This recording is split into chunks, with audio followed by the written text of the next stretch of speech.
آج کے اس مبارک دن میں ہم ایک ایسی شخصیت کا انٹرویو پیش کرنے جا رہے ہیں جن کی میزبانی FM 107 ٹیم کے لیے باعث فخر و سعادت ہے۔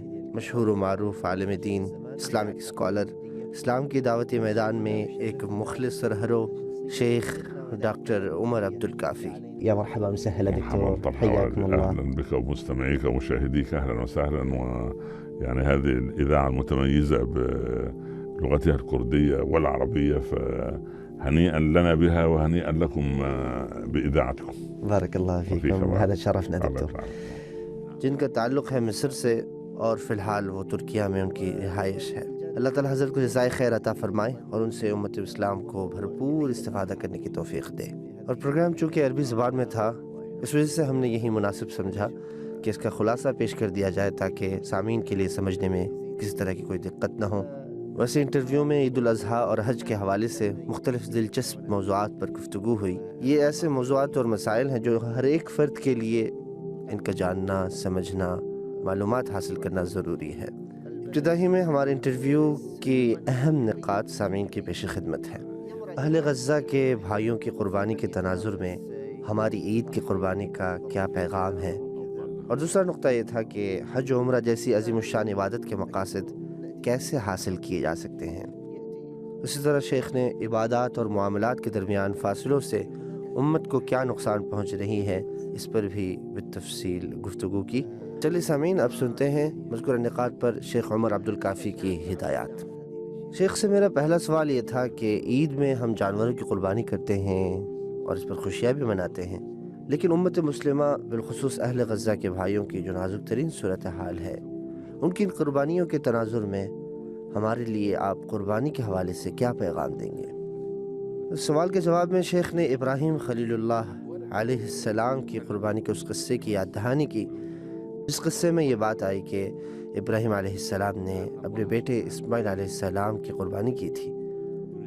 تو شیخ فرما رہے تھے جب اسماعیل علیہ السلام پیدا ہوئے تو گویا کہ فرشتے کہنے لگے اب تو دوست سے سر موڑ لے گا، یعنی دوستانہ تعلقات کے لیے اسے ٹائم نکالنا یا اس طرح کی جو احوال حالات نفسیہ ہیں اس کو باقی رکھنا مشکل ہو جائے گا۔ یعنی ایک طرف ابراہیم کے اولاد بھی ہو گئے اور دوسری طرف جیسا کہ ابراہیم کو اللہ کے خلیل یا دوست کہا جاتا ہے۔ شیخ فرما رہے تھے کہ فرشتے تو بڑی نوع انسانی کی اول خلقت سے، نشأت اول سے وہ ان کا یہ اشکال تھا کہ آپ زمین میں ایسے کوئی مخلوق پیدا کر رہے ہیں جو اس میں فساد مچائے گا اور خون بہائے گا۔ تو یہ ایک چیلنج تھا۔ تب اللہ تعالیٰ پوری کائنات کو اپنے خلیل کے ذریعہ درس دے رہے ہیں، حکم نازل ہوا کہ ہاں ذبح کرو اپنے بیٹے کو۔ اب انسانی طبیعت اور بشری طبیعت کے لحاظ سے ہر کسی کو زخم اور خون آلود منظر سے ڈر اور خوف ہوتا ہے، اس سے نفرت ہوتی ہے، لیکن دوسری طرف شریعت کا حکم ہے کہ ذبح کرو۔ اب جو صالح اور نیککار ہوتے ہیں وہ اپنی شریعت کو مقدم رکھتے ہیں اپنی طبیعت پر، خواہشات و مزاج پر، اگرچہ شریعت کے حکم اسے سمجھ نہ آئے۔ اب سوال یہ ہے کہ اس قربانی سے امت کو کیا تعلیم دی گئی ہے؟ ابراہیم نے کس چیز کی قربانی دی تھی؟ صرف اپنے بیٹے کی؟ یا ہم آج کی عید کے دن کیا صرف ہم جانور ہی کی قربانی کر رہے ہیں؟ نہیں، بلکہ ہم رضائے مولا کے لیے اپنے خواہشات کو قربان کر رہے ہیں۔ اب قربانی کو ایک طرف رکھیں، دوسری طرف دیکھیں ہمارے غزہ کے مسلم بھائی ہزاروں کے تعداد میں اپنی جان و مال کو قربان کر رہے ہیں۔ اگر ہم ان کی مدد و تعاون میں آگے اقدام نہ کریں، اور جو صورتحال ہے آج ہماری، تو اس کا مطلب یہ ہے کہ عبادت کے مقاصد اسلام کے نہج کو صحیح طور پر امت سمجھی ہی نہیں۔ شیخ فرما رہے تھے کہ سب سے بڑی مصیبت تو یہ ہے کہ بحران اور ظلم و ستم کے یہ مناظر، یہ ناظرین کے لیے کوئی نیا مسئلہ نہیں، بلکہ وہ اس مناظر کے بکثرت مشاہدے سے یوزڈ ٹو ہو جاتے ہیں، عادت پڑ جاتی ہے۔ اب دل مر گیا ہے، بیمار ہو تو اس کا علاج کرانا ضروری ہے، ورنہ تو پھر جب وہ مر جائے تو انسان بے حس ہو جاتا ہے۔ ضرورت ہے صاحب ضمیر کا، جو اپنی ضمیر کے بات سنتے ہوئے آگے بڑھے، اس کے دل میں ایک متزلزل کیفیت طاری ہو۔ وانی کا یہی پیغام ہے کہ فدا ہو جانا، قربان جانا۔ شیخ ایک مثال دے رہے تھے کہ اگر ہمارے بچوں کو کوئی بیماری یا کسی طرح کی کوئی اذیت لاحق ہوتی ہے تو بےتابی میں ہمیں نیند نہیں آتی، تو غزہ کے بچے بھی تو ہمارے بچے ہیں، وہ بھی تو انسان ہیں، وہ بھی تو مسلم ہیں۔ عربی کے ایک محاورہ انہوں نے ذکر کیا، اکلت یوم اکل الثور الابیض، جس دن سفید بیل کو کھایا گیا ہے، اس پر حملہ کیا گیا، اس دن تمہیں بھی کھا لیا گیا ہے۔ اس کا کیا مطلب ہے؟ قصہ یہ ہے کہ سفید اور سرخ بیلوں میں بڑی مضبوط دوستی تھی، 2 بیل تھے وہ۔ اب وہ جب آپس میں ایک ساتھ رہا کرتے تھے تو کسی کو ہمت نہ ہوتی تھی بھیڑیا کو کہ وہ اس کو انہیں جا کر کھائے، ان پر حملہ کرے۔ بھیڑیا نے آ کر سفید بیل کو سمجھایا کہ دیکھو، میں لال بیل کو ختم کر دیتا ہوں، اس سے تم جو ہے تمہیں گھاس بھی زیادہ ملیں گے، تم زیادہ بھی کھا سکو گے۔ اس طرح سفید بیل اس کے آڑ میں آ جاتا ہے اور وہ اپنے دوست لال بیل سے دور جا کر کہیں چرنے لگتا ہے، اور اسی اثنا میں بھیڑیا آ کر اس لال بیل کو کھا جاتا ہے۔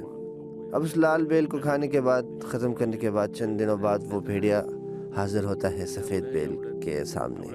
اب سفید بیل کو یہ سمجھ میں آ جاتا ہے کہ اب جو ہے، اس کے سامنے آتے ہی سفید بیل یہ سمجھ جاتا ہے کہ اب اس کا مرحلہ یا اس کا وقت آ گیا ہے، اب بھیڑیا اسے بھی کھا جائے گا۔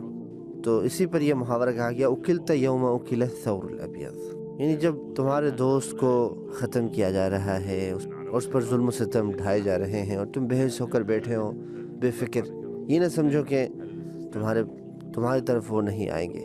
آج اگر ہمارے اہل غزہ کے بھائیوں کو ہستی سے مٹانے کی کوشش کیا جا رہا ہے تو پھر کل وہ ہمیں بھی نہیں چھوڑیں گے۔ یہ تھی چند اہم باتیں ہمارے اہل غزہ کے بھائیوں کی قربانی کے تناظر میں ہماری آج کی عید کی قربانی کا پیغام، جس میں خواہشات کی قربانی، اللہ کے لیے اپنے آپ کو فدا کرنا، اپنے بھائیوں کے لیے ہمدردی کا اظہار کرنا وغیرہ شامل ہے۔ شیخ سے ہمارا دوسرا سوال یہ تھا کہ لوگ حج کرنے جا رہے ہیں، عمرہ کرنے جا رہے ہیں، اور ایک بڑی تعداد میں لوگ اس عبادت کو کر رہے ہیں، لیکن کیا صرف حرمت کے مہینے یا حج کے مہینوں میں عبادت کے مقاصد و اہداف صرف ان ارکان کی ادائیگی میں منحصر ہے، اور دوسرے کچھ مقاصد ہیں جن کے بنا اس عبادت کی حقیقت تک بھی ہم نہیں پہنچ پائیں گے؟ اس نقطے پر شیخ نے پہلے یہ سوال کیا کہ کس چیز کا وزن زیادہ ہے، پلڑے میں، میزان میں کس چیز کا وزن زیادہ ہے؟ کیا عبادت حج کا، کعبے کا، یا پھر انسان کی عزت اور آبرو کا؟ تو اس سلسلے میں آپ نے عمر رضی اللہ عنہ کا وہ مقولہ نقل کیا کہ کعبہ تم کتنی خوبصورت ہو، کتنی شاندار ہو، لیکن ایک مومن کی عزت اور حرمت تم سے زیادہ ہے۔ اس مسئلہ کو شیخ کچھ اس طریقے سے سمجھانے کی کوشش کر رہے تھے کہ اگر کوئی کعبہ توڑنے کی کوشش کرے، اب اگر طواف کرنے والے یہ دیکھ لیں تو یہ لوگ اس کو کبھی بھی نہیں چھوڑیں گے، پورا ختم کر دیں گے جگہ پر۔ لیکن آج ہمارے بہنوں، بھائیوں، ماں، بیٹیوں کی آبرو عزت کی بے حرمتی کی جا رہی ہے، لیکن آج ہم یوں بیٹھے ہیں، چپ خاموش ساتھ کر بیٹھے ہیں، ہمارے اندر کم از کم اس ہمدردی کا اظہار بھی ہم نہیں کر پا رہے ہیں، اور یہی افسوس کی بات ہے۔ عمر عبدالعزیز کے سامنے ایک مرتبہ کسی سرکاری فیصلے کی منظوری کے لیے یہ بات پیش کی گئی تھی، اور اس فیصلے میں اس طرح کی کوئی بجٹ تھا جس میں 16,000 کا رقم، کعبے کے دیوار میں جو چادر لٹکایا جاتا ہے اس کو بنانے کے لیے کوئی یہ رقم پیش کیا گیا تھا کہ اس کی منظوری مل جائے، لیکن عمر بن عبدالعزیز رضی اللہ عنہ نے اس فیصلے کو مسترد کر دیا۔ انہوں نے یہ کہا کہ کعبے کو چادر، قیمتی چادر پہنانے سے افضل یہ ہے کہ ہم بھوکوں کے پیٹ میں کھانا دیں۔ مہمان فرما رہے تھے، اسی کو کہتے ہیں فقہ الاولویات، کہ اس وقت آپ کے لیے کون سی عبادت زیادہ ضروری ہے۔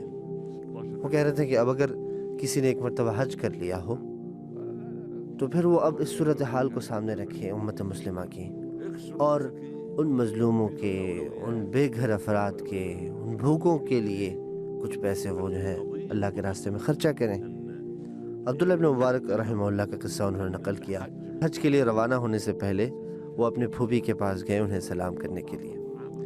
وہاں جا کے وہ دیکھتے ہیں کہ کہیں ان کے پھوپھی کے مکان کے بازو میں ایک کچرے سے خاتون مردہ مرغی اٹھا کے لے کے جا رہی ہے۔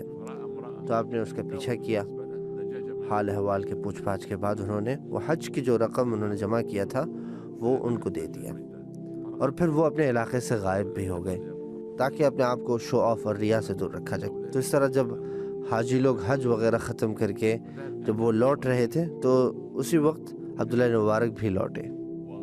تو خلاصہ کلام یہ ہے کہ مناسک حج یا عبادت حج یہ بہت ہی اہم چیز ہے، اہم نشانی ہے، لیکن کون سی عبادت پر زیادہ توجہ مرکوز کرنا ہے اس کا فیصلہ ہم خود اپنے دل سے نہیں لیں، بلکہ دین کے، امت اسلام کے تقاضے پر ہم اس کا فیصلہ لیں گے۔ یہی ہے عبادت کی اصل حقیقت۔